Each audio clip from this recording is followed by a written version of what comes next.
Bismillahirrahmanirrahim. Assalamualaikum warahmatullahi wabarakatuh. Alhamdulillahi rabbil alamin wal aqibatu lil muttaqin wa bihi nasta'in ala umuri dunya waddin. Asyhadu an la ilaha illallah wa asyhadu anna sayyidana Muhammadan abduhu wa rasuluhu. Allahumma salli wa sallim ala habibil karim sayyidina Mustafa sallallahu alaihi wasallam wa ala alihi wa ashabihi wa man tabi'ahum bi ihsanin ila yaumiddin. Subhanaka la ilma lana illa ma 'allamtana innaka antal alimul hakim. Rabbi shrah li sadri wa yassir li amri wa hlul 'uqdatam min lisani yafqahu qawli. Bismillah ma syaa Allah la yasuqul khaira illa Allah ma syaa Allah. La yasrifu su'a illallah ma sya'allah. Ma kana min ni'matin fa minallahi ma sya'allah. Wa la hawla wa la quwwata illa billah al-aliyyil azim. Bismillahilladzi la yadurru ma'asmihi syai'un fil ardi wa la fis sama'i wa huwas sami'ul alim. Bismillahilladzi la yadurru ma'asmihi syai'un fil ardi ولا في السماء وهو السميع العليم. بسم الله الذي لا يضر مع اسمه شيء في الأرض ولا في السماء وهو السميع العليم. نعوذ بكلمات الله التامات من شر ما خلق. نعوذ بكلمات الله التامات من شر ما خلق. نعوذ بكلمات الله التامات من شر ما خلق. اللهم إنا نعوذ بك من البرص والجنون والجذام ومن سيء الأسقام. Wassallallahu ala sayyidina Muhammadin wa ala alihi wa sahbihi wa baraka wasallam. Alhamdulillah. Alhamdulillah, teman-temannya panjat puji dan syukur pada Allah SWT yang limpah kurnia, inayah dan taufik di sisi Allah dapat sama-sama pada malam ni insya-Allah. Mudah-mudahan pertemuan kita diberkati oleh Allah SWT. Katanya saya pernah sampai 2015. Tak ingat dah saya. Tak ingat dah Salih Semamat. Lama 2015 dulu ni, insya-Allah. Tuan-tuan pun waktu tu baru umur 18 kan. Tuan Salih Semamat, dalam perjalanan kita setiap hari ni, kita mesti dapat 3 benda ni. Yang pertama, mesti dapat ilmu. Sama ada kita dapat dia secara langsung ataupun secara tak langsung, tuan-tuan mesti belajar. Belajar sesuatu maksud dia. Duk bawa kereta, tiba-tiba Salih Alaihi Muhammad tayar pancit contohlah. Lepas tu sekali orang kata, kita duk pusing tak kena pusing dengan orang kata, oh ni cara dia macam ni. Dia mai tunjuk kita sikit, dapat satu ilmu. Tengok dekat dalam TikTok. Tuan-tuan tengok TikTok tak? Tak payah duk tunjuk soleh sangat lah, hampa angguk pergi lah. Betul tak tengok TikTok banyak pada Quran? Mengaku lagi sekali, lepas tu sudut diam. Berapa banyak benda ilmu kita dapat TikTok? Banyak. Sama ada ilmu tu manfaat, tak manfaat, cerita lain. Tapi mesti dapat pasal macam-macam lah. Dengan abang Tesla pun belajar juga. Dia pun cukup pantang sebut Tesla lah ni. Saya pun tak tahu. Agaknya kereta tu dah tak laku kat Malaysia lah ni. Abang ni, abang nak pergi mana? Nak beli kereta baru. Bagus abang, kereta apa? Tesla. Tag dia tu agaknya lah. Tuan-tuan Salih Muhammad, banyak ilmu kita dapat, sama ada direct ataupun indirect. Yang kedua, Allahumma salli ala sayyidina Muhammad, nama dia rezeki. Setiap hari, rezeki bukan tentu duit. Jangan menganggap rezeki itu semata-mata duit. Rezeki dia main dalam macam-macam bentuk. Sihat, salli ala sayyidina Muhammad, hujan, makan, duit, pakaian, rumah, nak pinak, macam-macam bentuk rezeki. Yang kalau nak senarai rezeki ni, Allah kata kamu tak akan mampu untuk menghitungnya, nikmat yang Allah bagi kat kita untuk rezeki. Yang ketiga, amalan. Setiap hari mesti ada benda yang nama dia amal yang tuan-tuan buat. Salli alaihi Muhammad, fardu ke, sunat ke? Salli alaihi Muhammad, tuan-tuan takkan terlepas daripada tuan-tuan melakukan yang nama dia amalan. Maka Nabi SAW ajar dekat kita, setiap pagi tolong doa dengan doa ni. Allahumma inni as'aluka ilman nafi'a wa rizqan tayyiba wa amalan mutaqabbala. Mula pada malam ni, jangan tinggal dah doa ni. Start besok, bangun pagi lepas solat subuh, Allahumma inni as'aluka ilman nafi'a wa rizqan tayyiba wa amalan mutaqabbala. Minta supaya Allah bagi kat kita ni, yang pertama, ilmu yang bermanfaat. Yang kedua, rezeki yang baik-baik. Yang ketiga, amalan kita diterima. Apa maksud ilmu manfaat? Ilmu yang bermanfaat ini bermaksud ilmu yang kita dapat yang nanti dia akan menyebabkan kita selamat di akhirat. Tu ilmu manfaat. Sama ada dia ilmu dunia ataupun ilmu akhirat. Tuan-tuan jangan duk ingat kata mengaji ilmu fardu ain sahaja ilmu manfaat. Tak. Ada orang mengaji engineering tapi dengan ilmu yang dia dapat yang nama dia engineering itu, dia akhirnya dapat bantu orang, dapat tolong orang, dapat buat benda-benda perkara yang jadi manfaat untuk dia dan orang lain, yang nanti dia akan dapat ganjaran dan pahala yang menyebabkan dia masuk syurga Allah SWT. Ilmu matematik ke, ilmu sains ke, apa saja bentuk ilmu, termasuk ilmu-ilmu yang kita rasa macam tak ada apa-apa ni, macam sebut tadi, dia tengok TikTok ada aja ilmu sebagainya. Yang ilmu ni dia bagi ilmu yang bermanfaat. Macam mana nak bagi jadi semua ilmu yang kita dapat, ilmu tu manfaat? Cara dia ialah, ilmu yang bermanfaat ialah kurniaan Allah Subhanahu Wa Taala. Allah bagi kat kita. Salli ala Sayyidina Muhammad. Tuan-tuan, nombor satu pada ilmu yang bermanfaat ini, tuan-tuan, nak jadikan setiap ilmu kita dapat ni, nama dia adab. Adab mendahului ilmu. Satu hari kata Sayyidina Umar radhiyallahu anhu, ittala alaina rajulun syadidu bayadis siyab syadidu sawadis sya'r la yura alaihi asarus safar wala ya'rifuhu minni ahad hatta jalasa ila nabiy sallallahu alaihi wasallam fa asnada rukbatayhi ila rukbatayhi وضع كفي على فخذيه وقال يا محمد أخبرني عن الإسلام إلى آخر حديث. Hadis ini hadis sahih riwayat Imam Muslim. Kata Sayyidina Umar radhiyallahu anhu, satu hari kami duduk dengan Nabi SAW, tiba-tiba muncul di kalangan kami seorang lelaki yang sungguh putih pakaian dia, sungguh hitam rambut dia, tidak ada tanda-tanda permusafiran pada dia, dan tidak ada pula daripada kalangan kami yang kenal dengan dia. Ni duduk dalam majlis lagu ni, tiba-tiba main seorang lelaki duduk celah-celah tu, seorang lelaki muncul ni, kata ittala alaini, muncul tiba-tiba, bukan tiba-tiba pling tu, tak, bukan dia duduk tu pling macam tu, tak, dia kita macam tak perasan tu, ada orang ni. Lepas tu dia pakai putih, sungguh putih pakaiannya.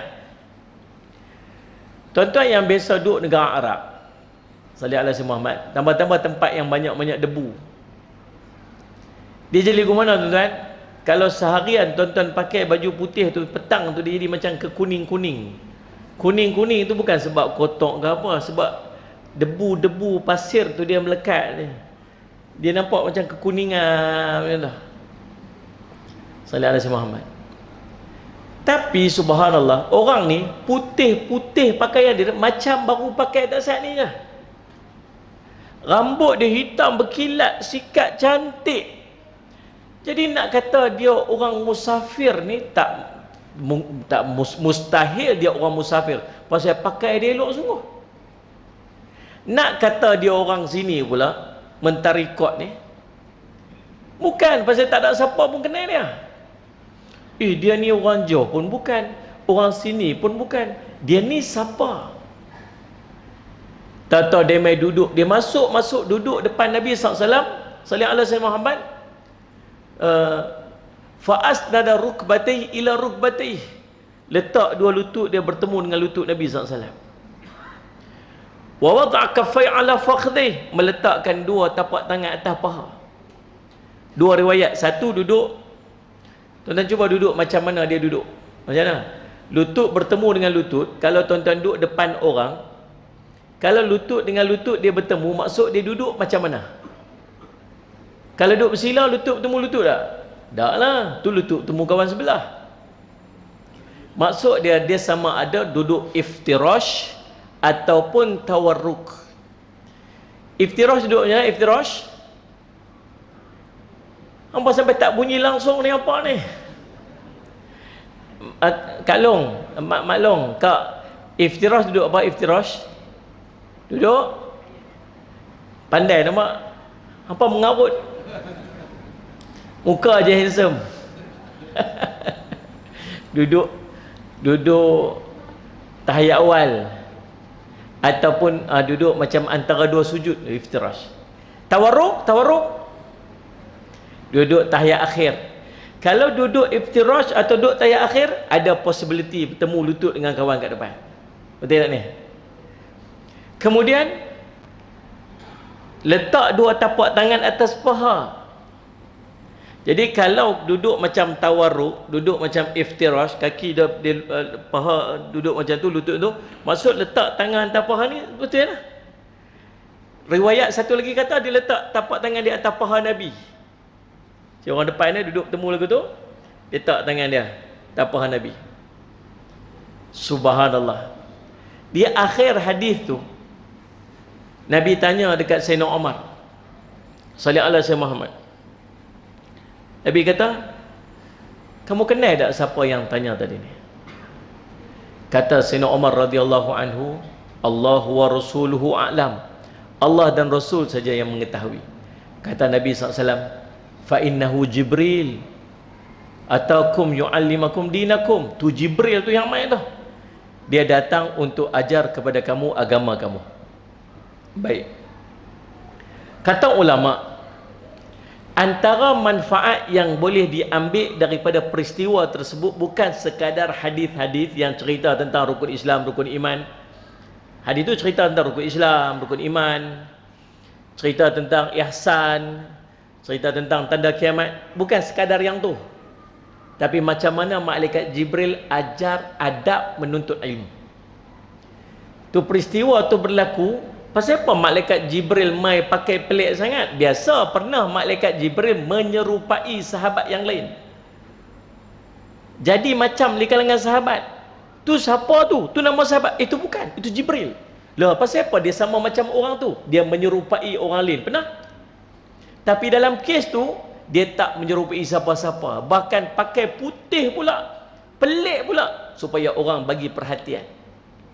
Ni siapa ni, siapa ni? Mai duduk depan Nabi SAW. Tanya apa? Ya Muhammad, akhbirni anil Islam. Wahai Muhammad, ceritakan kepada aku tentang Islam. Nabi cerita tentang Islam. Sadaqta. Dia kata kamu benar. Fa'ajibna lahu yas'aluhu wa yusaddiqu. Kami pelik, dia tanya, dia yang jawab pula. Dia yang membenarkan. Ya Muhammad, akhbirni anil iman. Wahai Muhammad, ceritakan kepada aku tentang iman. Nabi pun cerita 6 rukun iman. Dia kata sadaqta, kamu benar. Ya Muhammad, akhbirni anil ihsan. Wahai Muhammad, ceritakan kepada aku tentang ihsan. Nabi kata anta'budallaha ka'annaka tarahu fa illam takun tarahu fa innahu yaraka. Kamu ibadat pada Allah sebagaimana kamu nampak Allah. Kalau kata nampak Allah, ingat Allah melihat kamu. Dia tanya lagi, akhbirni anis sa'ah. Ceritakan kepada aku tentang kiamat. Kata Nabi SAW, mal mas'ulu anha bi'asail. Orang yang bertanya itu lebih mengetahui daripada orang yang ditanya. Akhbirni an amaratiha, ceritakan kepada aku tentang tanda-tanda dia. Nabi SAW cerita, antalil amatu rabbataha, bila kamu tengok seorang ibu melahirkan tuan-tuan dia, kemudian kamu melihat seorang yang tidak berkasut, miskin, tidak berpakaian, pengembala kami berlumba-lumba membangunkan bangunan tinggi-tinggi. Saudara Muhammad.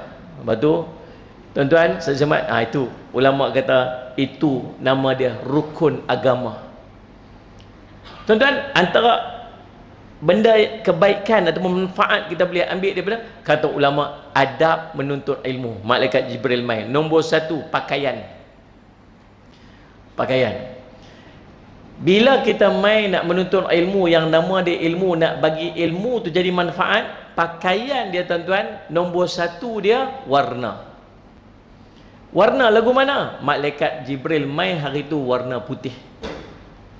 Pasal apa warna putih? Pasal Nabi SAW sebut warna putih ni, sallallahu alaihi wasallam, Muhammad, afdal, paling afdal pakaian ialah warna putih. Sallallahu alaihi wasallam, Muhammad. Tuan-tuan. Jadi yang lain-lain yang pakai warna-warni, ustaz pun tak pakai putih ni. Dapat pahala tak? Dapat pahala dia. Tapi yang warna putih ekstra sikit pahala dia, pasal afdal. Ni yang dapat pakai putih dengan depan-depan ni semua ni, ni semua ada pahala lebih sikit. Ni makcik-makcik yang pakai hitam, kelabu, pink belacan, ni kelabu tek anjing semua ni kurang sikit daripada yang putih. Dulu-dulu tuan-tuan tengok, kalau kain telekung ni semua putih, yang mana ada warna lain dulu-dulu kan. Alah ni dia main warna-warna macam-macam. Zalik Muhammad. Tambah-tambah time pilihan raya lagi warna macam bendera. Zalik Muhammad. Habis dapat apa? Dapat manfaat tak? Dapat. Tapi yang putih lebih afdal. So, mungkin kalau nak main menuntut ilmu tu, nak main ibadat, buat ibadat, menuntut ilmu apa saja yang berkaitan dengan ibadat, warna putih warna paling afdal. Faham tak? Yang keduanya, dia main pakai putih, dia sikat rambut dia cantik, rapat, kemas. Sallallahu alaihi Muhammad. Maksudnya bukan takat putih pakaian kita bila kita menuntut ilmu. Yang menuntut ilmu ni sebahagian daripada ibadah, berpakaianlah dengan pakaian yang kemas. Bukan uniform kemas, pakaian kemas, segak, smart. Kita ni nak main menghadap Allah, ni nak main ni rumah siapa? Rumah Allah. Semayang menghadap siapa? Menghadap Allah. Duduk dalam majlis ilmu, siapa yang main dalam majlis ilmu ni? Bukan takat kita. Yang main dalam majlis ilmu ni tuan-tuan sekalian, subhanallah, di kalangan para malaikat. Duduk ramai ni celah kita ni malaikat. Tuan-tuan tahu tak pasal apa kosong depan saya ni? Tahu pasal apa? Tahu pasal apa? Malaikat saja depan ni. Lepas tu hangpa tak berani main depan. Kena lagi. Ni malaikat ramai duduk celah-celah kita. Tahu malaikat buat apa? Dia tulis nama kita. Lepas tu sekali dia bawa nama kita pergi berjumpa dengan Allah. Allah tanya, wahai malaikat, kamu main daripada mana ni? Kami main daripada duduk dalam majlis orang-orang yang menyebut-nyebut nama kamu, majlis zikrullah, ingat kamu wahai Allah. Mereka bertakbir, mereka bertahmid, mereka bertahlil, sallallahu alaihi wasallam Muhammad, mereka bertasbih. Depa nak apa malaikat? Ni depa duduk ramai-ramai ni, depa nak apa? Tuan-tuan main ni, tuan-tuan nak apa? Kak, makcik oi, main ni pasal apa? Nak jumpa saya ke? Tak saya tak main pun tuan-tuan main juga. Pasal apa? Kita nak syurga. Malaikat tolong jawab. Depa main ni ya Allah, depa nak syurga. Tak, Allah tanya apa kat malaikat? Malaikat, depa pernah tengok ke syurga saya tu, syurga aku tu lagu mana? Depa tak pernah tengok syurgamu ya Allah. Kalau depa pernah tengok syurga tu, agaknya apa yang depa nak? Depa nak minta perlindungan ya Allah. Perlindungan daripada apa? Daripada neraka-Mu ya Allah. Pasal apa? Mereka pernah tengokkan neraka aku, wahai malaikat? Tak pernah, ya Allah. Kalau mereka pernah tengok neraka aku macam mana keadaan dia, sudah pasti mereka minta perlindungan, ya Allah. Perlindungan daripada apa? Sudah pasti mereka minta pengampunan, ya Allah. Wahai malaikat, bersaksilah, seluruh daripada mereka aku ampunkan. Waktu bila kita duduk dalam majlis ilmu ni tuan-tuan, ugur dosa ni, sampai kita keluar daripada majlis ilmu tu, dosa kita berguguran macam bayi baru lahir. Bersih dosa-dosa. Lagi lama duduk majlis ilmu, lagi banyak dosa diampun. Boleh tak? Saya kita berhenti dalam pukul 12 boleh? Anggukkan main boleh Ustaz? Boleh lah pukul 8. Tunggu pukul 9 lagi. Dan Salih Muhammad. Ya Allah, ada seorang tu, dia mai tu, dia bukan nak duduk majlis ilmu dah. Dia tak sengaja mai. Malaikat kata ni. Ada seorang tu, ni memanglah ada orang ramai mai majlis ilmu ni, tapi ada seorang tu dia mai tu bukan niat dia nak mai duduk majlis ilmu. Dia singgah aja. Tiba-tiba ada majlis ilmu, dia duduk pergi lah. Memang niat awal tu memang tak plan nak duduk majlis ilmu. Lalu kata malaikat, kata Allah, tidaklah orang yang duduk di sisi orang yang mendapat manfaat tu, melainkan dia pun dapat manfaat juga. Nak cerita hebatnya majlis ilmu ni tuan-tuan. Jadi kita mai dah duduk majlis ilmu, majlis yang Allah bangga-bangga siapa yang duduk dalam dia. Kita duduk dalam majlis ilmu yang para malaikat yang duduk di langit duduk tengok kita macam bintang-bintang kita tengok ke atas. Kita duduk majlis ilmu yang Nabi SAW cerita dia sebahagian daripada taman syurga, raudhatun min riyadil jannah. Nabi SAW cerita tentang banyak kelebihan majlis ilmu. Tambah-tambah majlis ilmu buat dalam rumah Allah lagi. Maka patut tak main majlis ilmu tu pakai singlet? Faham tak faham tu? Dengan macam tu punya offer Allah bagi kelebihan kepada orang yang duduk dalam majlis ilmu ni, patut tak dia main majlis ilmu pakai, sebut tak kena lagi, kena kat orang pula. Ustaz dia macam kata kat aku. Tak lah. Dia main pakai jersey bola tu. Ada lah, tak ada? Tak ada, okey boleh sebut. Orang ni siap cok Carlsberg kat depan ni. Ada jersey bola tu, dia apa? Dia ni apa sebagainya. Mai pakai baju pagoda. Apa pun jatuh dah tinggal godanya. Berlubang macam kena tembak Israel lah. Pakai selekeh. Tak patut bila kita duduk tempat yang begitu mulia, maka perelokkanlah pakaian kita. Adab yang kedua. Dia panggil adab pada pakaian. Warna, kemudian kekemasan, kemas. Kailah, pubuhlah, tayak atas kepala ke, kat serban ke segala-segala. Ni, muslimat tak payahlah pakai serban. Hidup cari serban pula kat atas kepala tu, tak payahlah. Yang ketiga, Nabi SAW mai duduk depan Nabi SAW, dia panggil fa'asnada rukbatayh ila rukbatayh. Meletakkan dua lutut dia depan lutut Nabi SAW. Maksud dia, tuan-tuan nak dapat kelebihan dan manfaat dalam majlis ilmu, tuan-tuan kena duduk dekat dengan guru. Lagi jauh daripada guru, berkat dia makin kurang, makin kurang, makin kurang. Faham tak ni? Saya ni pergi ceramah merata tuan-tuan. Macam-macam passion saya tengok panggil orang. Ada setengah tempat tu tuan-tuan sekalian, semuanya diamanahkan untuk menjaga dinding masjid takut roboh. Dia tak ada undang-undang dia tempat tu. Siapa yang mai surau ni, bila ada kuliah, tolong jaga dinding ni elok takut roboh. Maka semua bersandar kat dinding rapat.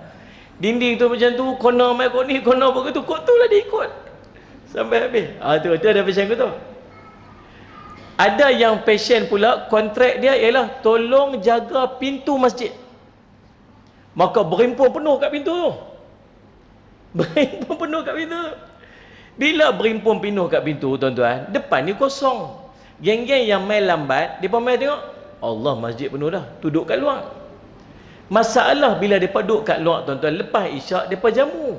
Lepas buat jamuan, depa yang kat luar tu berderah dulu. Masalah. Saya selamat. Yang ketiga tuan-tuan, dia panggil apa? Geng baca Yasin. Tahu buat apa? Buat bulat. Buat bulat elok. Selamat. Macam-macam passion. Yang keempat, geng kunci muslimat. Ada? Tahu lah ke mana kunci muslimat? Dia tutup rapat muslimat. Jangan hampa jeluh walaupun sebiji mata. Tak tengok. Tutup kunci. Tak bagi langsung tengok. Muslimat ni jeluh kot tingkap lah apa semua bagainya. Subhanallah. Tuan-tuan, dalam menuntut ilmu, biar duduk dekat dengan guru. Tuan-tuan, anak hantar pergi sekolah.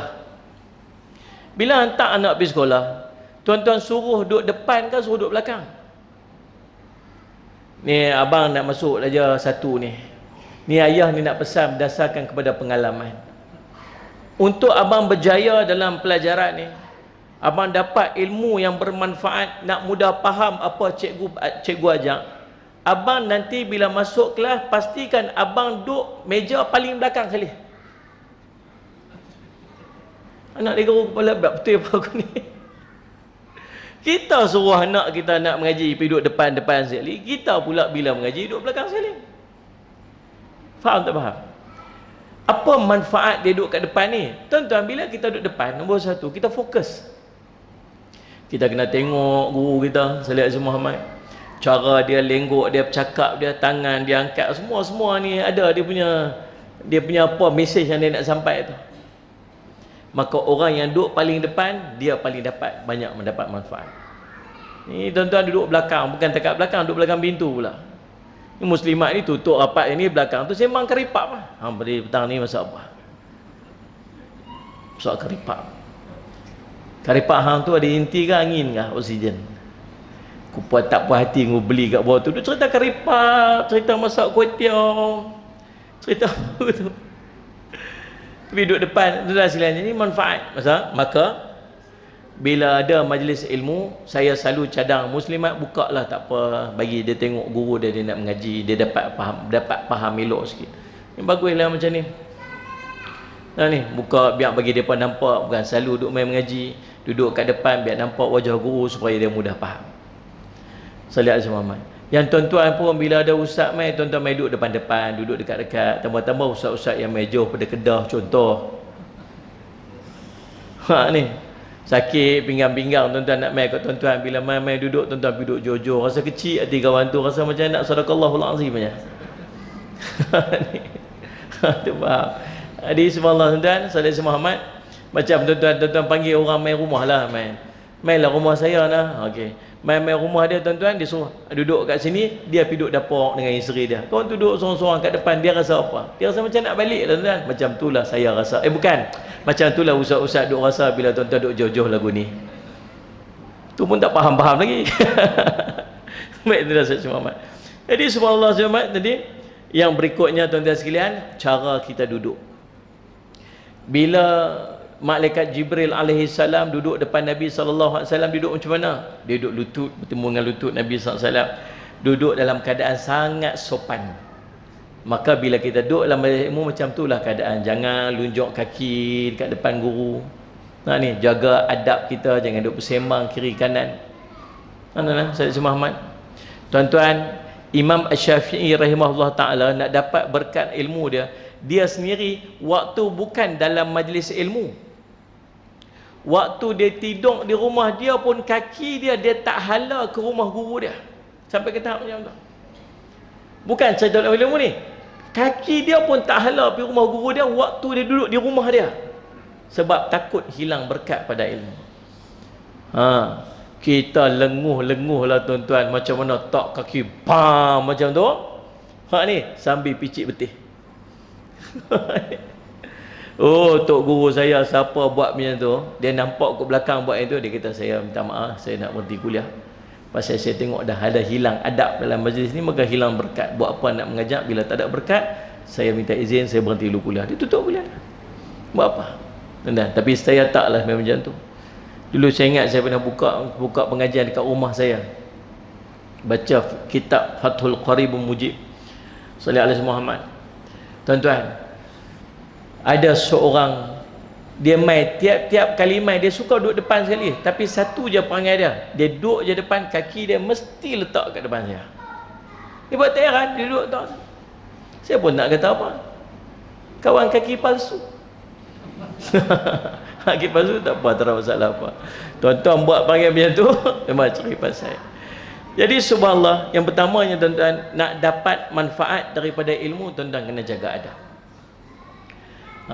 Selain daripada tu, cara untuk kita dapat manfaat daripada ilmu ni tuan-tuan, sallallahu alaihi Muhammad, yang berikutnya ialah tuan-tuan kena tulis. Dia kata hari ni Ustaz Mai duk mengata kat kami ialah daripada awal tak berhenti-berhenti tulis ya tuan-tuan. Kata Syekh kami, tuan-tuan dalam hidup tuan-tuan biar ada 1000 guru, walaupun tuan-tuan bukan orang mengajar. Ni semua ni. Tuan-tuan duk mentari rekod ni, saya duk tengok kat depan tu semua tu guru mengajar. Mana ni? Ada 10 guru yang mengajar tu 10 guru tuan-tuan. Lah ni tahun 2023. Mai tahun 2043 nanti, 20 tahun akan datang ni, macam mana tuan-tuan nak ingat depa-depa tu guru tuan-tuan? Saya ni mai tuan-tuan 8 tahun sekali sini ni. 8 tahun sekali. Kalau tuan-tuan jumpa saya sekali, jumpa ada ustaz mana yang mai ceramah sekali kat tempat ni, macam mana tuan-tuan nak ingat dia tu tuan-tuan pernah duduk mengaji dengan dia? Cara dia tulis. Daripada buku yang kita tulis, catatan kita ni, kita simpan. Lepas 20 tahun, 30 tahun akan datang, tuan-tuan buka balik simpan tu, tuan-tuan jumpa itu Ustaz Nazri contoh. Ustaz Nazri bin Ibrahim, saya tak tahu lah, saya teka-teka lah. Ustaz Nazri bin Ibrahim. Tulis catat hadis, dia ajak cerita tentang niat apa-apa. Kita catat sikit. Maksud dia kita pernah mengaji dengan tok guru tu, dan kita ingat kita pernah mengaji dengan dia 20 tahun, 30 tahun yang lepas. Kalau tuan-tuan tak catat, macam mana tuan-tuan nak ingat? Biar kita ada 1000 guru. Setiap yang kita jumpa dia, tulis, catat. Jumpa, catat sikit. Jumpa, catat sikit. Ni guru aku pernah ngaji. Ni orang aku pernah ngaji. Walaupun satu perkataan. Faham tak faham tu? Yang rajin menulis, ni geng tu. Semua bawa buku kertas, mau catat ramai ni. Bukan baca pun, tak baca. Mana ada balik baca balik, telaah balik apa ustaz cerita. Tak ada, tak baca. Baca apa dia tulis pun dia tak faham dia tulis apa. Cacing kerawit macam tulis Bangladesh pun dia tahu, dia tunjuk kat suami dia hang tulis apa ni, tak faham. Tuan-tuan, sallallahu alaihi Muhammad, dia tak baca pun, tetapi tulisan itu sallallahu alaihi Muhammad akan pertamanya bantu untuk dia ingat. Tuan-tuan buka balik benda kita catat lepas 10 tahun, tuan-tuan boleh ingat balik tu apa yang ustaz tu sebut dulu 10 tahun kalau lepas. Kalau langsung tak tulis, tuan-tuan boleh ingatlah satgi, lepas satgi tu lupa dah. Esok pun tak ingat dah. Betul tak tuan ni? Betul tak muslimat? Tulislah, tulis. Belajar tulis lah. Jumpa tok guru mai, ustaz mana pun mai, ustaz apa, tuan-tuan mai saja, tuan-tuan mai, tahu ada ustaz mai, tulis je, tulis dia tulis. Ilmu tu akan jadi ilmu manfaat. Saya ingat kalau tuan-tuan menulis ni tuan-tuan catat berapa orang ustaz, saya ingat dah lebih 100 daripada ustaz yang tuan-tuan mengaji. Tapi cuba tuan-tuan sebut nama tuan-tuan, tak ingat. Ustaz siapa pernah mai ceramah sini? Ada kita ingat, ada banyak kita tak ingat. Bahasa jenis mai sekali-sekali mana nak ingat. Tapi sayangnya dia tu guru kita yang kita tak ingat kata kita pernah mengaji dengan dia. Dia lah. Tulis. Sallallahu alaihi Muhammad. Yang keduanya tuan-tuan, bila kita mengaji ni sallallahu alaihi Muhammad, satu-satu benda tuan-tuan kena segera beramal. Azan. Okey, silakan. Alhamdulillah wassalatu wassalamu ala Rasulillah wa ala alihi wa sahbihi wa man tabi'a wala. Pertamanya tuan-tuan, Saleh Somad sebut apa? Tulis. Yang kedua, nak jadi manfaat segera dengan ilmu ni tuan-tuan, Saleh Alaihi Muhammad, iaitulah bersegera beramal. Tuan-tuan dapat saja satu ilmu, tuan-tuan kena cepat-cepat beramal. Saleh Alaihi Muhammad. Anak siapa duk berlari depan ni? Tangkap pak dia. Yang tangkap budak tu. Budak-budak berlari tu mana? Pak dia yang duk biak lari tu. Apa yang kedua? Tajam lawak tuan-tuan. Yang kedua Saleh Alaihi Muhammad tuan, cepat-cepat buat amal. Pasal apa cepat buat amal ni? Sebab bila kita cepat, bila kita dapat saja ilmu, kekuatan ataupun semangat untuk kita buat ilmu tu membara bila kita baru dapat ilmu tu. Tapi bila kita tangguh, dia apa jadi? Semangat tu makin hilang, makin reda, dan kita dah hilang semangat untuk kita buat amal tu. Yang keduanya tuan-tuan, pasal kita masih ingat kelebihan amalan tu. Buat amal ni sagi dapat pahala sekian, buat amal ni nanti jauh pada neraka, buat amal ni nanti dapat masuk syurga. Waktu dia baru dengar. Selepas tahun akan datang, orang tanya balik, "Hang ingat dah amal tu dapat apa?" Ya, aku tak ingat. Maka waktu tu dah tak semangat, dia dah tak teringin dah nak buat satu amal, pasal dia dah lupa apa manfaat daripada amalan yang dia dapat tu. Maka sebab tu kena cepat-cepat buat amal. Dapat saja buat amal. Dapat saja buat amal. Allahumma salli ala Sayyidina Muhammad. Ada seorang sahabat Nabi SAW, nama dia Hanzalah. Hanzalah ni satu hari dia duduk di rumah dia. Dia duduk kata, "Jadi munafik dah aku hari ni, jadi munafik dah aku hari ni." Lalu kata Sayyidina Abu Bakar yang mai ziarah, "Wahai Hanzalah, hang kata apa ni?" Dia kata, "Wahai Sayyidina Abu Bakar, saya ni bila saya duduk depan Nabi ni, saya jadi nampak macam syurga neraka ni duduk depan saya. Tapi bila saya balik ke rumah saya lupa dah. Terlupa dah tu cerita syurga neraka, macam takut sangat, macam ngeri sangat neraka tu. Bila balik rumah dah lupa. Saya ni dah jadi munafik agaknya, wahai Abu Bakar." Sayyidina Abu Bakar kata, "Jom kita pergi jumpa Nabi. Sebab aku rasa aku pun macam tu juga." Dia pun pergi jumpa Nabi SAW. Dia kata, "Wahai Rasulullah, Hanzalah dah jadi munafik." "Pasal apa kamu kata macam tu?" Dia kata, "Wahai Rasulullah, bila saya duduk depan Rasulullah, saya rasa macam syurga neraka depan saya. Tapi bila saya balik ke rumah saya lupa semua tu." Kata Nabi SAW, "Wahai Hanzalah, kalau setiap masa pada setiap keadaan kamu rasa macam kamu duduk depan saya, maka para malaikat akan mai shake hand dengan kamu, salam dengan kamu waktu kamu berdiri, waktu kamu duduk, waktu kamu baring. Tapi Hanzalah, sa'ah." Kata Nabi SAW, nak gambarkan dekat kita ni akan rasa dekat dengan Allah ni bila kita duduk dalam keadaan-keadaan yang tertentu. Kita duduk dengan Nabi, para sahabat duduk dengan Nabi ni, iman dia kemuncak. Pasal apa? Nabi duduk depan dia. Macam kita duduk dalam majlis ilmu ni, dengar ni orang duduk cerita pasal ilmu ni, duduk rasa macam nak semayang duha waktu ni. Ustaz, tunggu Ustaz, saya nak semayang duha waktu ni Ustaz, 4 rakaat. Tunggulah duha esok lah. Tak semangat ni Ustaz nak buat waktu ni juga. Pasal apa? Tengah semangat. Tapi balik sekali ni, lupalah duha ke mana, apa ke mana, tak ada apa. Beradak ni malam masak Ustaz ni, lapar ni, buat nasi goreng Ustaz. Isteri dia masak nasi goreng, botlok mata ke atas. Duha ke mana, tahajud ke mana, qiyamul lail ke mana, apa ke mana, lupa habis dah. Tuan-tuan, Saleh Muhammad, maksudnya kita akan sentiasa terkesan dengan surrounding.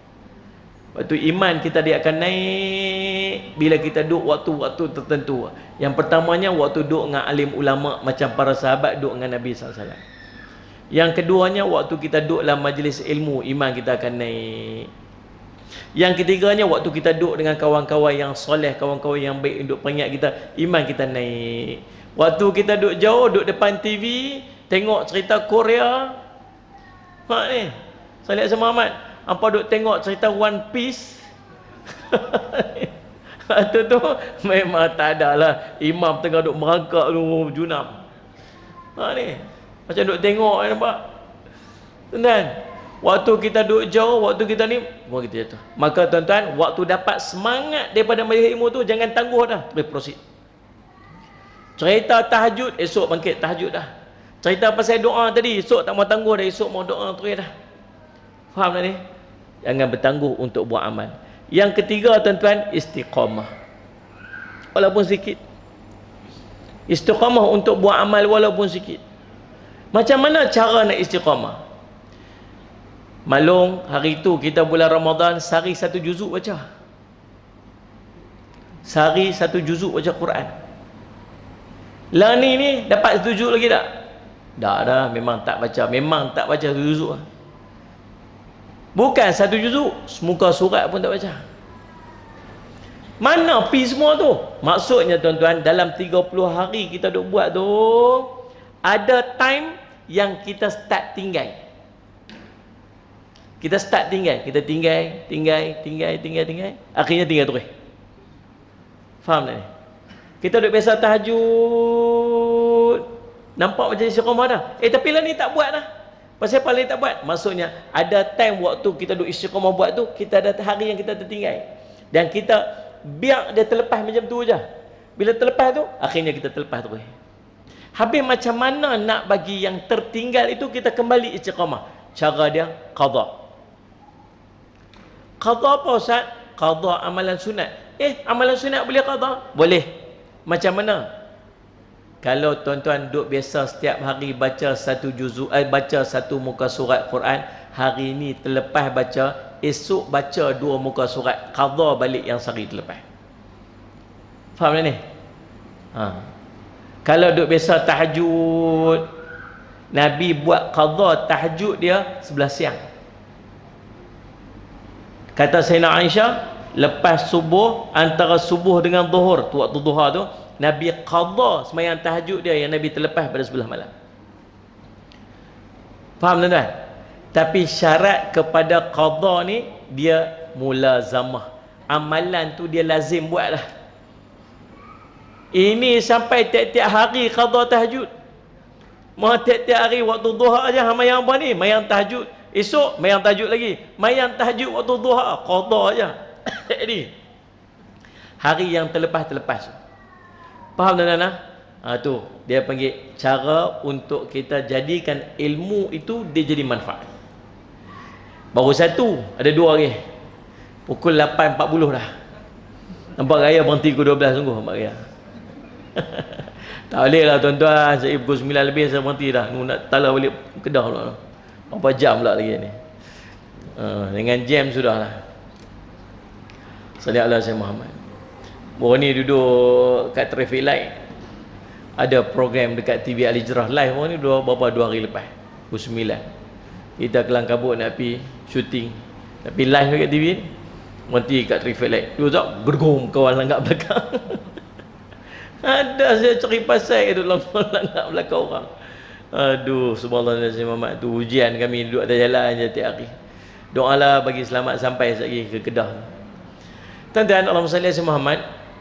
Yang kedua, doa yang kita kena panjatkan pada Allah, Allahumma salli ala Muhammad, iaitulah nama dia Allahumma salli ala Muhammad.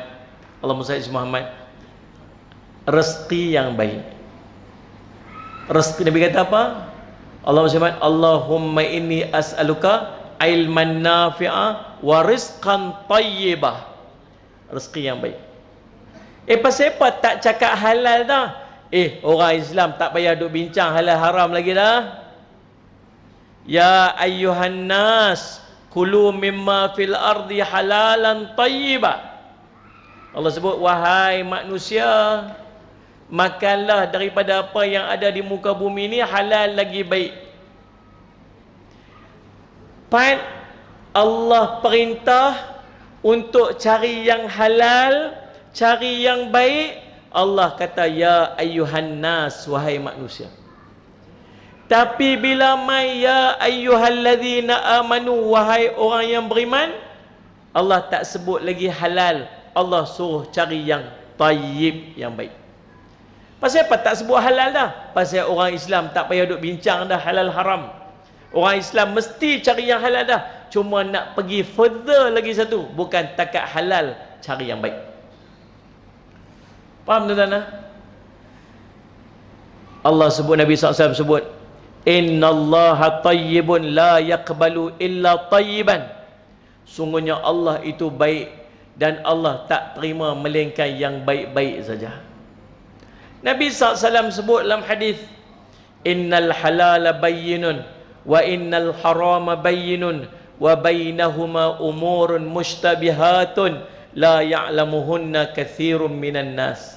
Faman ittaqa asyubahati faqad istabra'a lidinihi wa ardhihi wa man waqa'a fi syubahati waqa'a fil harami. Nabi kata, yang halal itu jelas, yang haram itu jelas, namun ada di antara keduanya yang nama dia syubhah, yang ramai orang tak tahu tentang dia. Siapa ambil yang syubhah itu, nescaya kalau siapa yang bertakwa, jaga daripada yang syubhah itu, maka dia telah menjaga agamanya dan menjaga kehormatan diri dia. Siapa yang ambil yang syubhah itu, berkemungkinan dia jatuh dalam yang haram. Di hujung hadis tu Nabi kata apa? Fa inna fi kulli jasadin mudghatan idza salahat salahal jasadu kulluhu wa idza fasadat fasadat jasadu kulluhu ala wahyal qalb. Sungguhnya dalam tubuh manusia ini ada seketul daging. Kalau elok daging ni maka elok seluruh tubuhnya. Kalau buruk daging ni maka buruk seluruh tubuhnya. Itu adalah hati. Awal Nabi cerita halal haram syubhah, di hujung Allah cerita hati. Pasal apa? Pasal apa yang masuk dalam tubuh kita akan sama ada memperelokkan atau merosakkan hati kita. Faham? Jagalah tuan-tuan. Tiap hari ada aja pendapatan kita yang masuk. Ada aja yang kita dapat. Tapi macam mana nak pastikan yang kita dapat ni halal, bukan takat halal, bersih, baik, tayyib. Makan bukan takat yang halal, makan yang tayyib, yang baik. Lah ni pantang viral ya tuan-tuan. Nasi lemak akak pun hampa pi. Tahu akak?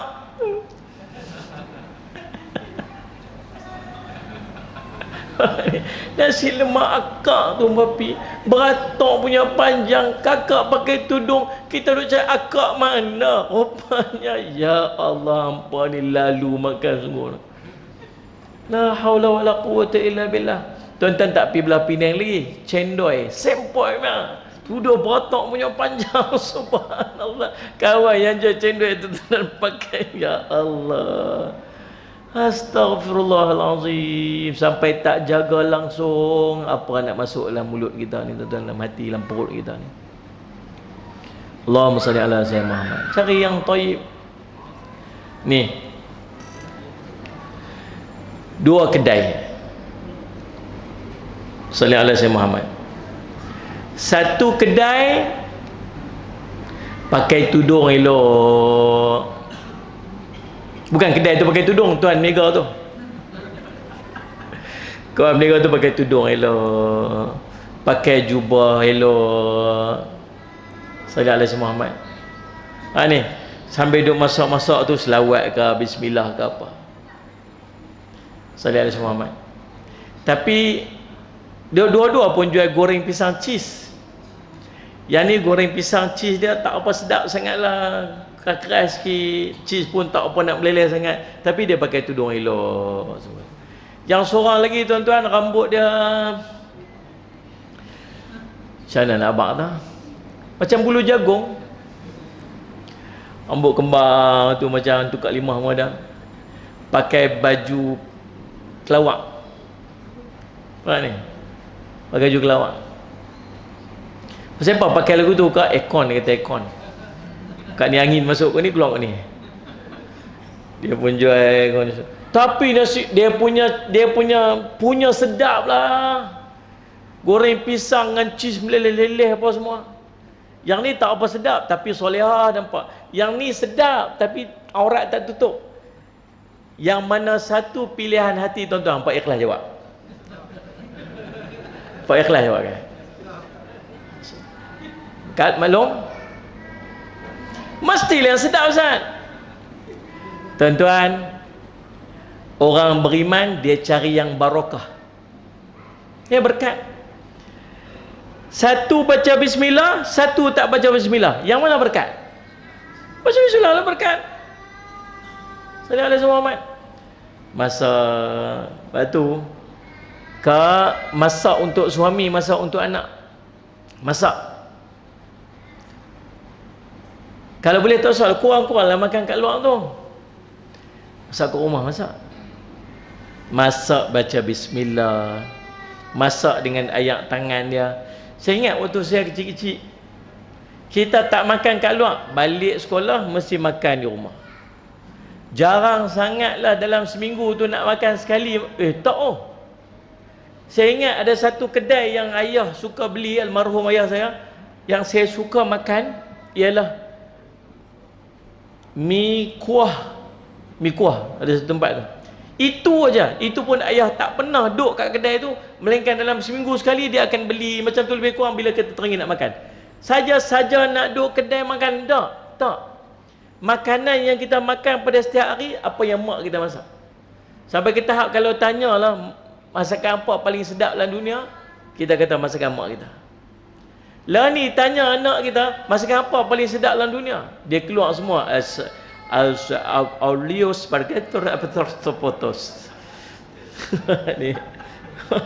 Minuman apa paling sedap? Dia buat keluar semua senarai entah apa-apa yang kita pun tak faham tentang apa. Pasal apa? Pasal tak ada. Dia tak pernah. Mak kerja balik lagi singgah beli makan apa bagi anak-anak dia makan. Tak ada. Hilang barakah. Endapnya tuan-tuan sekalian, bila kita jauh pada mak kita, kita teringat sungguh kat dia. Bila mak ayah, mak kita meninggal, kita angkat tangan doa, pasal hati kita tak pernah putus dengan dia. Pasal apa? Satu je, barakah pada makanan yang kita makan mengalir daripada tangan mak kita. Faham tak ni tuan? Suami pun sama. Orang tua-tua kata, nak ikat suami, ikat perut dia. Betul tak orang tua-tua kata? Nak ikat suami, ikat perut dia. Ikat perut dia bukan ikat aku tu. Ikat perut dengan masakan kita kat dia. Maka dia akan ikat dengan kita. Dia akan melekat dengan kita. Cara dia. Pasal apa tuan-tuan? Kita tak faham bila orang tua-tua sebut lagu tu. Rupa-rupanya di sana ada satu tali nama berkat. Bukan. Kita pergi makan kat kedai entah apa-apa, ada pebuh kita pun tak tahu tuan. Tak semayang kita pun tak tahu. Kalau bab bismillah dengan tak bismillah pun ada berkat pada makanan. Nabi kata apa? Perbuatan yang harus pada syarak yang tidak dibacakan bismillah padanya, maka dia terputus. Maksud hilang berkat. Baca bismillah je. Baca bismillah, benda tu yang dia akan jadi berkat. Isteri kita masak bismillahirrahmanirrahim, masak. Selawat pula ke atas, lagi berkat. Sambil duduk selambai baca, sambil duduk masak, sambil duduk selawat, sambil duduk masak, sambil duduk baca surah Waqiah, sambil duduk masak, sambil baca, sambil duduk selawat, sambil duduk qasidah. Rindunya daku kepada bumi Madinah, sambil masak. Kita duduk kat depan TV sambil duduk tengok One Piece. Duduk belayar, isteri kita duduk selawat sambil masak. Oh, syok kan. Berkatlah. Ini sambil duduk masak, tumpasu air, yum muskudai, yum tumare rojani pyar. Ni. Mau tak laki dia pergi tengok tengok kawan tu nampak macam Asyawara Rai, tengok kawan ni nampak macam kojol. Bagi berkat. Berkat tu ada dalam rumah. Tuan-tuan, sallallahu alaihi Muhammad. Tapi nak dapat thayyib bukan semata pada zat. Nak dapat thayyib bukan sekadar daripada bahan yang kita masak. Pastikan daging lembu tu disembelih, pastikan ayam tu ayam yang bersih, pastikan sayur-sayur tu apa sayur yang tak ada kaitan dengan kotoran najis apa semua. Bukan takat tu. Tapi nak kena tengok juga sumber. Sumber macam mana? Dapat duit daripada mana, cik? Tipu orang ke? Ambil rasuah ke? Curi duit orang ke? Memanglah beras tu pergi beli beras sungguh-sungguh kat kedai. Saya bayar pakai duit saya, tapi duit tu dapat duit curi pada duit orang. Faham tak faham tak? Salih ala Sayyidina Muhammad. Ni baru saya perasan saya duduk terkurung dalam ni.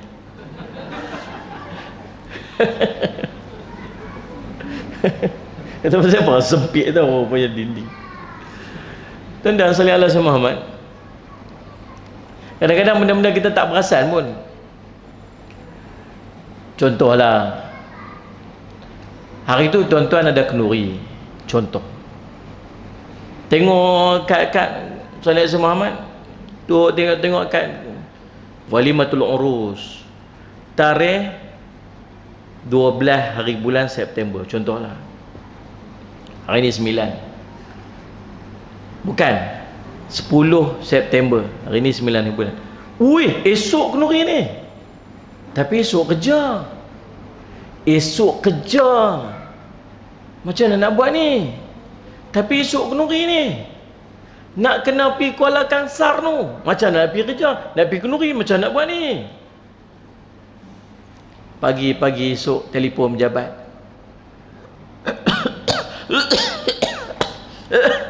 Siapa ni?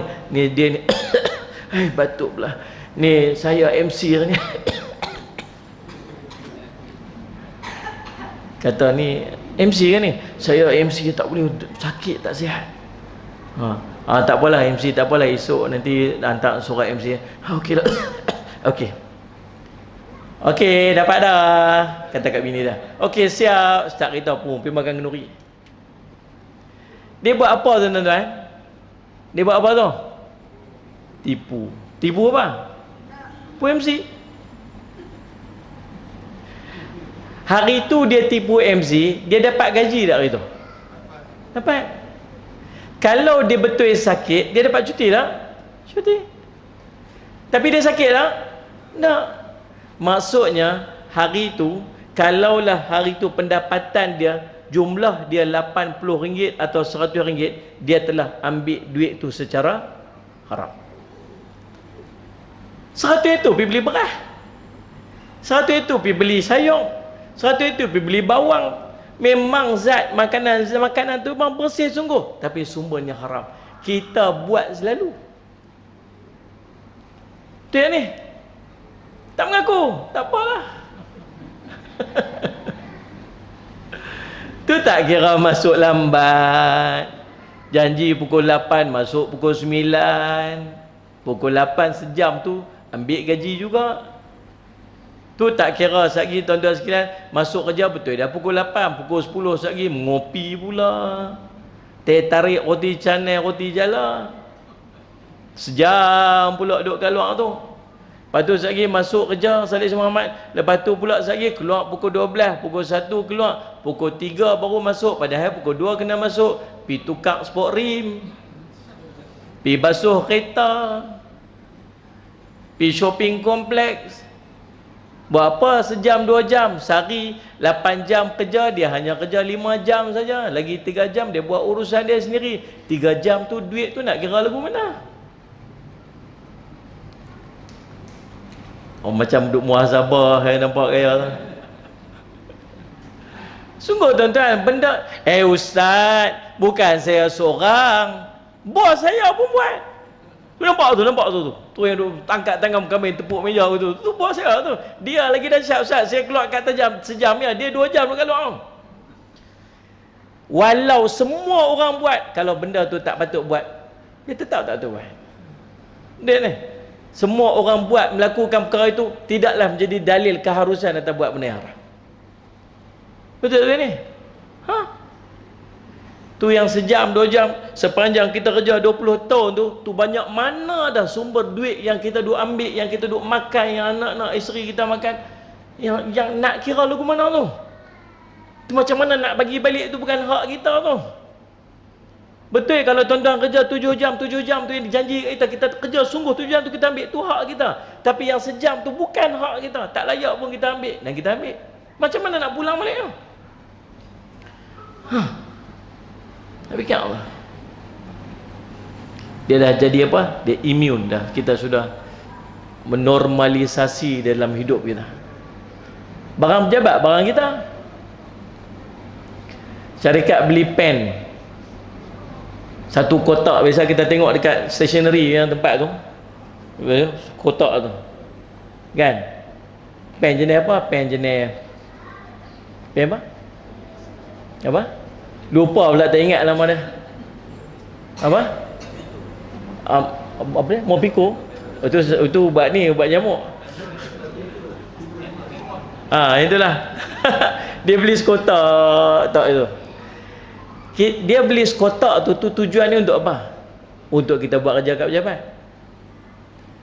Anak kita balik sekolah, dia kata ayah minta ayah pen tak ada kan, habis pen. Lepas tu ambil mana? Tu ambil pen kawan tu. Hei, mana boleh duk ambil pen kawan ni, curi, minta dah ni. Tak minta ayah. Mana boleh duk ambil, macam mana anak mengaji berkat duk curi barang orang. Marah kat mana tu. Budak pun tunduk, esok saya bagi balik. Pasal apa? Pen tak cukup? Tak cukup ayah. Tak apa, esok ayah pergi kat pejabat. Berkotak-kotak pen kat pejabat, anak bawa batang. Pasal apa kita boleh ambil? Pasal kita rasa benda tu normal. Padahal itu bukan hak kita. Memang bukan hak kita. Bos kita tak kata pun tu setiap pen yang ada kat pejabat tu bawa balik seorang satu, aku tak tutup. Tak ada, dia tak kata tu. Pasal kita tahu dia beli tu untuk kita buat kerja kat pejabat. Tapi kita ambil ya. Ini saya nak bagi contoh-contoh benda-benda yang benda common dalam hidup kita yang kita duk buat, yang kita rasa tak rasa apa, tapi dia ada kisah. Sahabat kata apa? Dia kata Rasulullah, bila hak orang dia tetap hak orang walaupun sekecil-kecil benda. Rasulullah kata, sahabat kata Rasulullah, kayu sugi lah, kayu sugi. Kayu sugi ni kalau tuan-tuan pergi dekat Mekah Madinah, dia duk jual kat depan-depan tu, dia potong-potong sikat tu 2 rial, 10 rial pun ada. Yang mahal sikit 10 rial, yang murah sikit 2 rial aja. Dalam tu adalah berapa 10 batang. Kalau 10 batang kat dalam tu, satu seikat tu 2 rial, sebatang tu baru 20 sen. Apa nilai sangat 20 sen kita bagi kat orang macam tu ya. Betul tak ni? Sallallahu Muhammad. Tuan-tuan. Tapi zaman Nabi SAW bukan jual macam tu. Mereka tanam pokok-pokok tu di tepi-tepi rumah mereka. So nak pergi gosok gigi, pergi patahkan, ambil lah buat beruh gigi. Bukan ada nilai apa pun, pergi patah. Nabi kata hatta kayu sugi. Bila hak orang tetap hak orang, Allah akan tuntut. Dia akan tuntut di akhirat. Banyak benda tuan-tuan, masalah kita ni. Sebab tu Syekh Abdul Qadir bin Abdul Muttalib Al-Mandili dia sebut dalam kitabnya Penawar Bagi Hati, kita bila kita buat masuk benda yang haram dan syubhah dalam rumah tangga kita ni, nombor satu dia tuan-tuan, hilang berkat. Benda dalam rumah kita ni dia hilang berkat. Tu hilang berkat macam mana? Dia main lepas satu lepas satu, dia macam tak habis-habis dia. Benda banyak rasa sikit, rasa tak pernah cukup. Pasal apa lah tak pernah cukup lah, berkat dia cabut. Yang kedua tuan-tuan boleh rasa sendiri. Apa dia? Kita hilang keinginan untuk buat ibadat. Kita dah tak ada passion, kita dah tak rasa seronok nak buat ibadat. Orang cerita baca Quran ke, orang cerita qiyamul lail ke, kita dengar macam nak pi, tapi kita tak teringin. Kita duduk posisi memaksa aja. Orang ni semua sedap, lazat dah. Syoknya ni ada tadarus Quran. Ya, dia teringin nak pi tapi dia tak ada keinginan, lazat dia tak ada. Pasal apa? Pasal makan sumber haram. Nombor tiganya, kalau dia dapat buat pun, kata Syekh Abdul Qadir, dia tak rasa lazat dia. Dia tak rasa lazat pada ibadat dia. Mayang tak syok, baca Quran tak sedap, zikir tak lazat. Mayang Allah cerita dalam Quran, mayang ni macam mana? Mayang nak cepat. Mayang ni nak habis cepat. Kita lah tuan-tuan, kan orang lain lah. Cerita tu cerita kita. Betul lah. Yang keempat tuan-tuan sekalian, kata Syekh Abdul Qadir, amalan dia tidak diterima. Buat amalan macam mana? Dengan benda haram ni Allah tak terima amal. Itu kita risau. Yang keenam, Salih Muhammad, Allahumma salli Muhammad, doanya tidak dimakbulkan. Saya selalu duk sebut, bila orang susah untuk berlaku amanah dalam urusan kerja dia, bila melibatkan dia bekerja dengan orang, pergi kerja sendiri. Saya tak boleh, saya tak tahu, saya tak boleh, saya macam mana pun saya akan ni juga, pergi kerja sendiri, buat kerja sendiri. Bila buat kerja sendiri, hang buat kerja lebih, hang dapat. Hang malas, hang tinggal, hang tak ada kerja, tak dapat. Dia tak ada ruang sangat untuk dia, faham tak ni? Tapi bila dia terikat dengan janji dengan orang, dia ada kontrak masuk kerja pukul 8 sampai pukul 5, janji berapa apa nak overtime lah, claim lagu-lagu mana. Tapi kalau dia tinggal minta izin lah. Tuan rasa tuan sanggup tak pergi jumpa bos saya ni, selama saya duduk kerja ni saya tak tahu lah berapa batang peng saya ambil, saya pun tak tahu lah. Bos saya duduk kerja apa ni. Sampai ke tahap tuan tahu tak, kita punya assumption kita tak menjadikan dia halal. Contoh, saya masuk lambat Ustaz, saya mau masuk lambat, saya susah nak masuk awal, saya masuk lambat, tapi Ustaz saya ganti dengan saya balik lambat, saya masuk pukul 9, padahal saya masuk pukul 8, sejam tu Ustaz, pukul 5 saya balik pukul 6. Memang persetujuan dengan bos macam tu ke? Tak Ustaz, saya ganti sendiri macam tu. Tak, dia bukan bermaksud tertunai tanggungjawab. Sebab kita janji pukul 8 sampai pukul 5, tu janji kita. Hang masuk pukul 9 sampai pukul 6, janji yang pukul 6 dengan awal tu bukan janji dengan majikan hang. Unless majikan dia kata apa? Betul, boleh masuk. Kalau siapa masuk sejam lambat, saya tambah sejam. Ada perjanjian tu? Okey, itu dia panggil ada mutual understanding. Tapi selagi tak ada mutual understanding tu, assumption dia tak terpakai. Saya rasa boleh kot Ustaz, saya boleh. Tak, sebab janji dia macam ni. Faham tak faham tu? Banyak orang duk fikir aku tu. Kalau Ustaz saya tambah sendiri, dah minta perjanjian pada bos tak? Tak, boleh jadi pukul 8 tu dia perlukan kamu. Ni. Bayangkan semua orang buat lagu tu. Endaknya pukul 8 pagi siapa pun tak ada di office. Habis ni orang nak main buat kerja macam mana? Ni orang nak berusaha macam mana? Pasal semua duk menganggap tak apa masuk lambat sekali boleh balik lewat.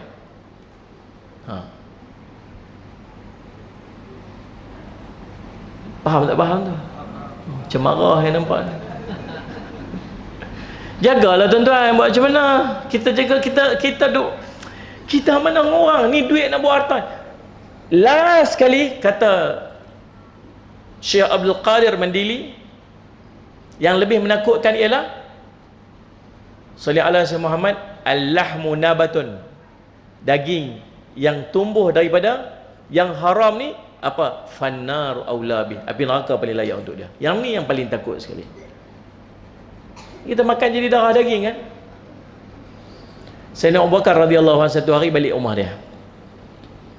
Dia balik rumah, dia tengok kat depan rumah dia ada satu bekas ada susu. Benda duduk dalam rumah dia, benda dia lah. Kaitkan orang lain punya barang duduk dalam rumah, dia punya barang. Dia pun bismillahirrahmanirrahim, dia minum susu tu. Lepas dia minum, pembantu dia mai. Dia kata, wahai Sayyidina Abu Bakar, selalu kamu tanya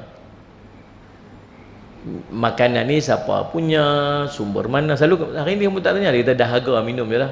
Dah halang kamu tanya ni susu siapa? Tu susu saya wahai Sayyidina Abu Bakar. Tak apalah, pembantu rumah dia. Dapat pada mana? Dulu saya ni jahiliah, dulu waktu zaman saya jahiliah ni, saya ni tukang telek. Saya tukang telek, buat tuk nujum.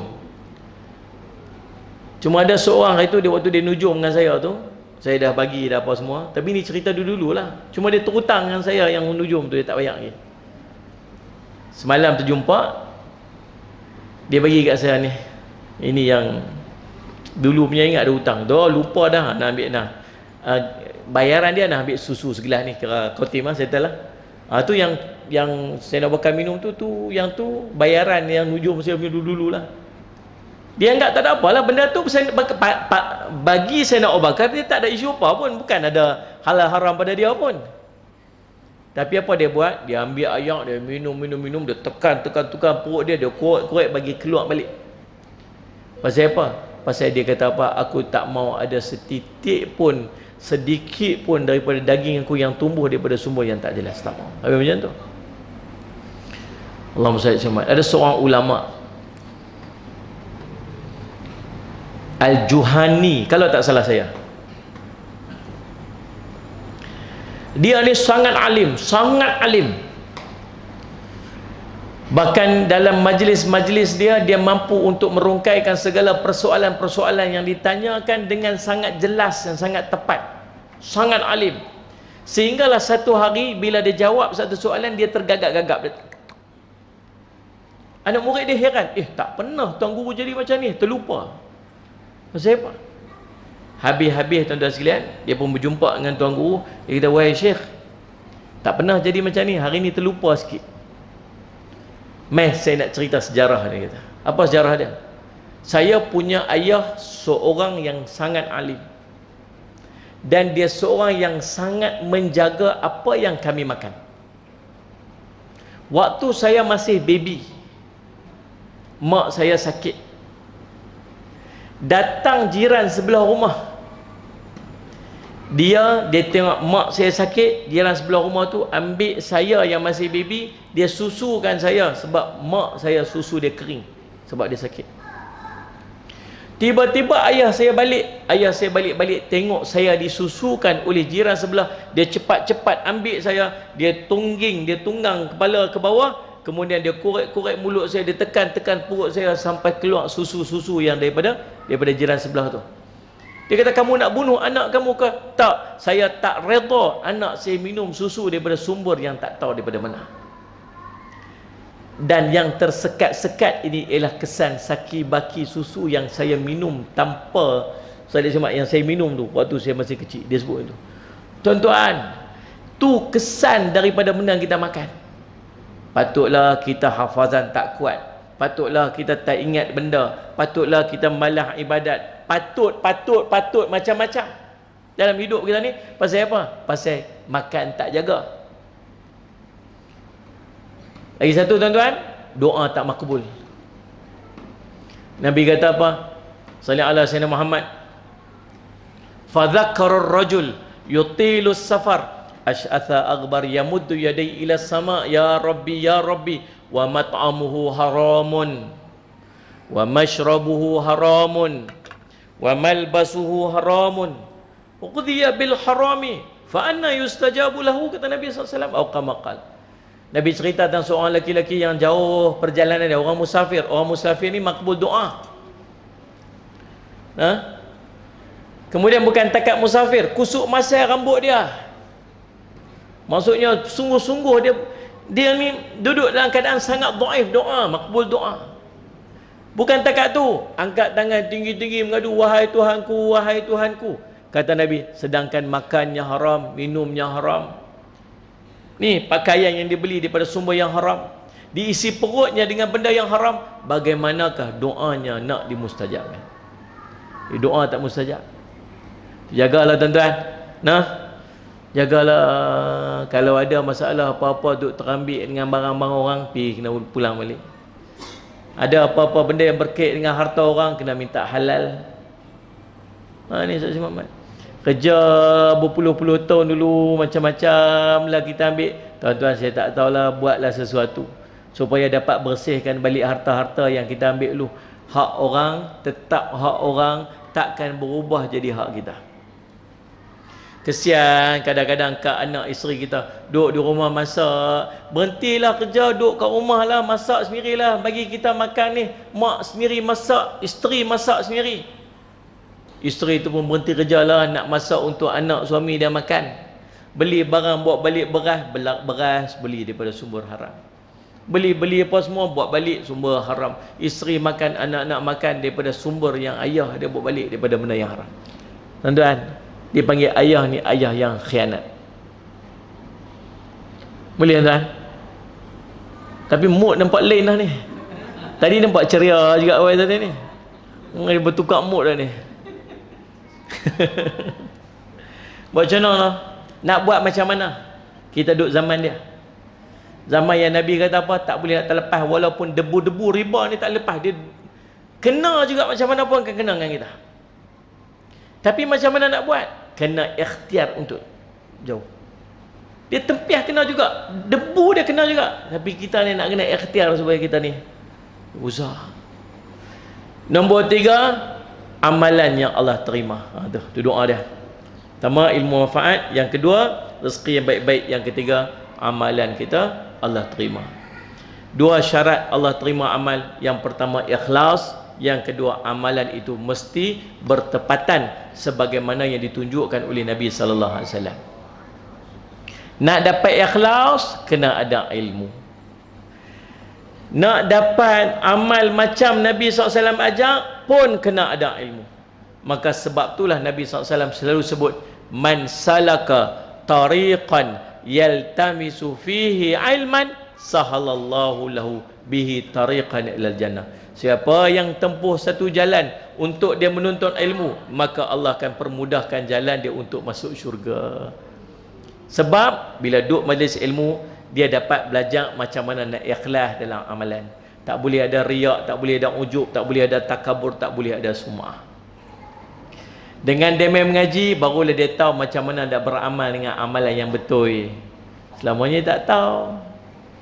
La ilaha illallah wahdahu la syarikalah, lahul mulku wa lahul hamdu yuhyi wa yumitu wa huwa ala kulli syai'in qadir. 10 marrat, 10 kali. Bila? 10. Waktu maghrib, waktu subuh. Dapat apa ni? Allah bagi 10 pahala kebaikan. Allah angkat 10 dosa kejahatan. Allah angkat 10 darjat. Allah akan jauhkan dia daripada musibah pada hari tersebut. Allah akan jauhkan dia daripada benda yang dia tak ingin pada hari tersebut. Allah akan jauhkan dia daripada gangguan syaitan pada hari tersebut. Buat apa kali? 10 kali. Waktu mana? Subuh dengan maghrib. Syarat dia apa ni? Wathanin rijlaih, kaki masih kekal macam tahiyat akhir. Ni berapa ramai tadi yang dah rongkai kaki? Saya tengok, saya tahulah. Saya nak bangun sembahyang jamak, saya tengok belakang. Tu imam duk la ilaha illallah syarikalah lahul mulk. Kawan ni dah bangun, kawan ni dah pusing kaki, kawan ni dah bangun pergi belakang, kawan ni dah sandak kat dinding, kawan ni dah apa macam-macam dah. Relax sat, kaki duduk macam tahan sat sampai habis 10. Tapi tu imam lama sangatlah ustaz, duk la ilah subuh duha baru habis ustaz, mana tahan. Berderah dulu seorang-seorang, cepat-cepat. La ilah syarika, seorang-seorang habis 10 dia pun bangun. Lepas 10 nak sandak kat tiang kah, nak sandak kat dinding kah, nak sandak kat batu nisan kubur kah, ikut sukalah. Biar awal tu biar kaki duduk macam tu. 10. Boleh tak ni? Ilmu dapat dah, esok buatlah. Dapat dah, subuh nanti buatlah. Subuh dengan maghrib. Salli ala Sayyidina Muhammad. Idza sallaital maghrib faqultu, salli ala Sayyidina Muhammad, apabila selesai solat maghrib maka bacalah Allahumma ajirni minan nar 7 marrat. Baca Allahumma ajirni 7 kali. Fa innaka in mitta, kalau sungguhnya pada waktu seandainya dia sallallahu alaihi wasallam, fa inna mit, sungguh dia mati pada hari tersebut sebelum daripada malamnya, maka sebelum daripada subuhnya, maka Allahumma salli Muhammad, Nabi SAW kata apa? Allahumma salli Muhammad, maka dia akan mendapat perlepasan daripada api neraka. Berapa kali? 7 kali. Allahumma ajini minan nar, Allahumma ajini minan nar, Allahumma ajini minan nar. 7 kali. Subuh 7 kali.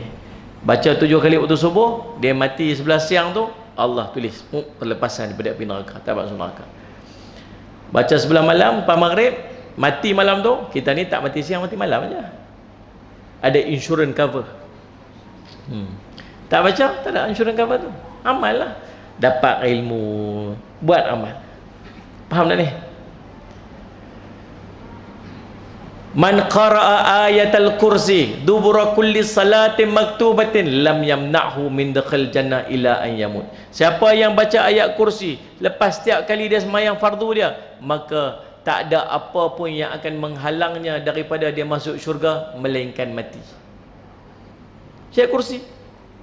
Kita kena nak cepat. Assalamualaikum warahmatullahi, Assalamualaikum warahmatullahi. Al-Fatihah. Bismillahirrahmanirrahim. Alhamdulillahirrahmanirrahim. Amin. Bismillahirrahmanirrahim.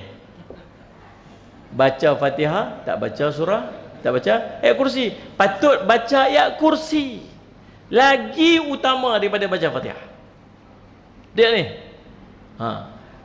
Tapi tak sempat ustaz, saya kelang kabut nak pergi kerja. Sambil berjalan pun boleh baca ayat kursi. Sambil duduk atas motor. Assalamualaikum warahmatullahi. Lepas tu la ilaha illallah syarika lahu baca 10 kali. Allahumma ja'alni minan nar. Bangit waktu Allahumma ja'alni minan nar tu boleh berjalan dah. Allahumma ja'alni minan nar, Allahumma ja'alni minan nar, sampai kat depan pintu tu. Lepas tu start motor. Start motor. Brum brum brum. Allahu la ilaha illal qayyum la ta'udhu sinatun wala nawm. Pergi kerja. Ni. Sambil atas motor. Subhanallah, subhanallah, subhanallah, subhanallah, subhanallah, subhanallah, subhanallah. Subhanallah, boleh aja. Bukan syarat duduk pun, yang syarat duduknya waktu la ilaha illallah tu. Betul tak ni? Kalau reti semua boleh buat. Ada wuduk siap-siap dah dekat rumah, siap. Sampai-sampai kat masjid, sampai-sampai kat tempat kerja, duduk kat tempat kerja ni. Ada paskat dah. Salih Muhammad. Kiblat kau sini. Contoh ni. Allahu akbar, main duha. Ni. Rukuk. Sami Allahu liman hamidah. Allahu akbar. Allahu akbar. Sambil duduk. Boleh sembahyang duha. Betul tak ni? Assalamualaikum. Sila masuk pejabat. Saya tengah main duha, saya tunggu saya bos. Tak payah. Tak tu pergi jumpa bos dulu. Tu wajib pasal kamu tengah kerja. Main sunat tu sunat, tinggal saat tak apa. Betul tak ni? Tengah duk sembahyang duha kat rumah muslimat, usolli sunat duha. Bismillahirrahmanirrahim. Amin. Bismillahirrahmanirrahim. Wal laili idza saja ma wadda'aka rabbuka wa ma qala. Suami dah buat kopi san.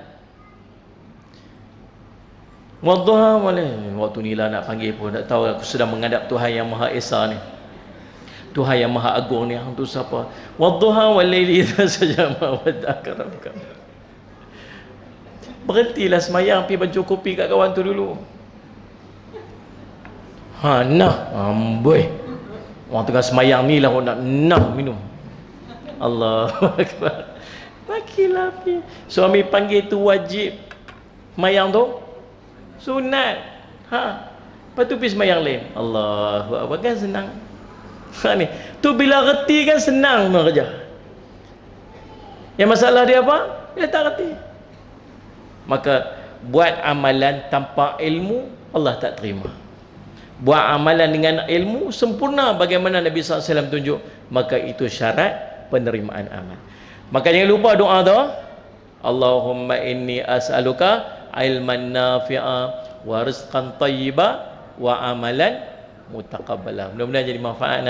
Saya minta ampun, minta maaf salah dan silap, terlebih tu kurang, nampak marah tadi.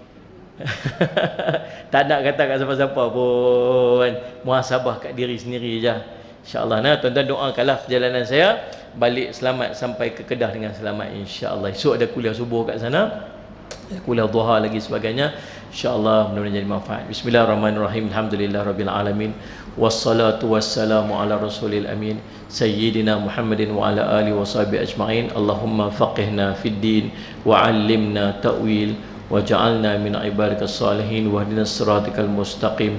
Allahumma arina haqqa haqqan warzuqna ittiba'ah wa arina batila batilan warzuqna ijtinabah. Wa sallallahu ala sayyidina Muhammadin wa sahbihi wasallam. Alhamdulillahirabbil alamin.